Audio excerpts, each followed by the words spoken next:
అందరూ బాగా సమస్య పడేది పొట్ట, గ్యాసు.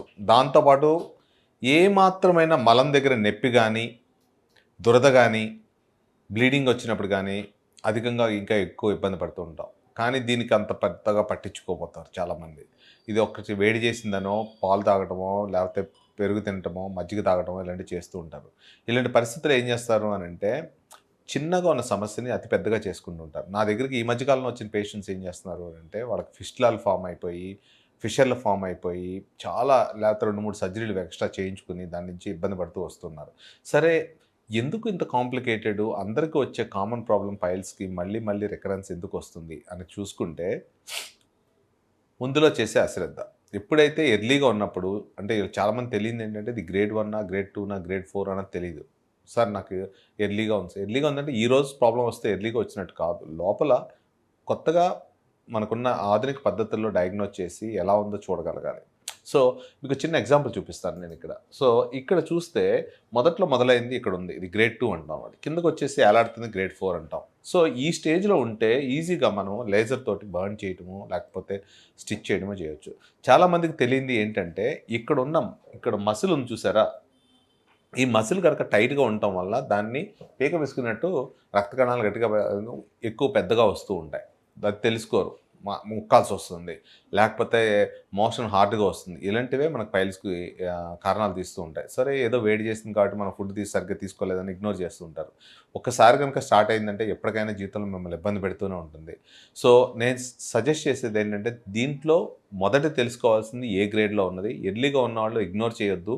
దాన్ని సింపుల్‌గా ఎందుకంటే మా దగ్గరికొచ్చిన వాళ్ళేంటి గంటలో, గంటన్నర, 2 గంటల్లో వెళ్ళిపోతూ ఉంటారు చేయించుకొని. సో, అదేంటంటే patient selection is very, very important. రెండోది సార్ నాకు లేజరే చేయండి, లేకపోతే స్టేపుల్సే వేయండి, లేకపోతే ఎక్స్‌ట్రాయిడే చేయండి ఇలా చెప్తూ ఉంటారు. ఒక్కొక్క గ్రేడ్‌కి, ఒక్కొక్క టైప్‌కి ఒక్కొక్కలాగా ఉంటది. ఫర్ ఎగ్జాంపుల్ ఒక అతను పేషెంట్ వచ్చాడు. ఏదో ప్రొసీజర్ ఎక్కడో చేయించుకున్నాడు. చేయించుకోవడం వల్ల నెల రోజులు బెడ్‌లో ఉన్నాడంట. ఎంత 23 ఏళ్ళో, 30 ఏళ్ళో ఎంతో ఉంది అతనికి. సో, వాళ్ళ ఫ్రెండ్ కూడా ఇక్కడ ఉన్నాడు. అతనికేంటి ఎర్లీ స్టేజ్‌లో ఉన్నాయి. ఇతనికేమో ఆల్రెడీ 2 సార్లు చేయించుకోవడం వల్ల లోపల బాగా రక్త కణాలు ఇదైపోయి ఉన్నాయి. సో, బాగా బ్లీడింగ్ అవుతుంది పాపం. సో, నేను చెప్పేదేంటి ఏ ట్రీట్మెంట్ ఇది సుపీరియర్ కాదని అనట్లేదు. కానీ right diagnosis, right treatment, right type of procedure. అందులోకి కాస్ట్‌లీ లేజర్ ఎక్విప్‌మెంట్స్ అంటే కొన్ని చాలా లేజర్‌లుంటాయి. ఇవి ఏంటో మనకేం జరుగుతున్నాయో తెలీదు. సో, మనకు కావాల్సింది ప్రిసైజ్ మా దగ్గరుంది బయోలెటిక్ అని చెప్పి. అది జర్మన్ కంపెనీ. దాంట్లో ఏంటంటే ఎగ్జాక్ట్ కావాల్సిన ఎనర్జీ మాత్రం డెలివరీ అవుతూ ఉంటుంది. అదొకటే కాకుండా కొన్ని సార్లు స్టేప్లర్ టెక్నిక్ అని యూజ్ చేస్తూ ఉంటాం. వీళ్ళలో కొంతమంది ప్రొలాప్స్ ఉంటుంది. లేకపోతే అధికంగా బయటకొచ్చి ఉంటాయి. వీళ్ళలో ఏం చేస్తామంటే క్లిప్స్ లాగా వేస్తూ ఉంటాం.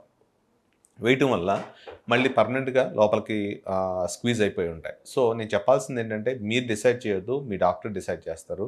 మీకేదైనా ప్రాబ్లమ్ ఉంటే ఫోన్‌లో అడుగుతారు. సార్ పైల్స్‌కి ఏదైనా మందులు రాయండి సార్ అని.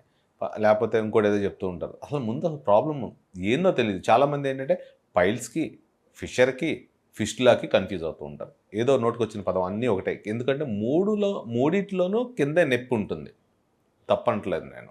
మూడిట్లో ఒక్కొక్క దానికి ఒక్కో డిఫరెన్స్ ఉంటుంది. ఫిస్టులా అంటే ఒక హోల్ నుంచి ఇంకో హోల్ కనెక్ట్ అయ్యేది. ఫర్ ఎగ్జాంపుల్ నా దగ్గర 2, 3 పేషెంట్స్ వచ్చారు అట్లాగే. ఏమని ఇనీషియల్‌గా పైల్స్‌లో స్టార్ట్ అయింది. వదిలేయటం వల్ల దాంట్లో నుంచి మలం లోపలికెళ్ళిపోయి సీరియస్ ఇన్ఫెక్షన్‌తో ఉండిపోయింది. ఉండిపోవడం వల్ల ఫిస్టులా ఫార్మ్ అయింది. సో, ఈ ఫిస్టులా ఒకసారి ఫార్మ్ అయిందంటే మళ్ళీ మళ్ళీ కష్టంగా ఉంటూ ఉంటుంది. సో, నేను చెప్పదలసింది ఏంటంటే మీరు డయాగ్నోస్ చేసుకోవద్దు. Let the expert do their business and then they will explain to you. చాలామందికి నేనేం చేస్తానంటే ఫ్లెక్సిబుల్ సిగ్మాయిడోస్కోపీ చేసినప్పుడు చూపిస్తాను. ఇట్లా బ్లీడింగ్ ఉంది, ఇంత లావునున్నాయి, ఇలా చేసుకోండి, అలా చేసుకోండి. ఈ రకంగా చెప్పడం వల్ల అందరూ వాళ్ళ యొక్క నిజంగా చూసి బెనిఫిట్ పొందడం జరుగుతుంది. మీకు ఏ ప్రాబ్లమ్ ఉన్నా ప్లీజ్ కాంటాక్ట్ దిస్ నెంబర్. మీకు ఏ ప్రాబ్లమ్ ఉన్నా please subscribe to London gastro care. ఎందుకంటే దీంట్లో మీకు కావాల్సిన ఇన్ఫర్మేషన్, రైట్ ఇన్ఫర్మేషను, డైట్ గురించి, మెడిసిన్స్ గురించి, ఆధునిక పద్ధతుల గురించి రెగ్యులర్గా అప్డేట్ చేస్తాం. అదొకటే కాకుండా యూట్యూబ్ లైవ్లో కూడా నేను అందుబాటులో ఉంటాను ప్రతిరోజు 8 నుంచి 8:15 వరకు. Thank you very much.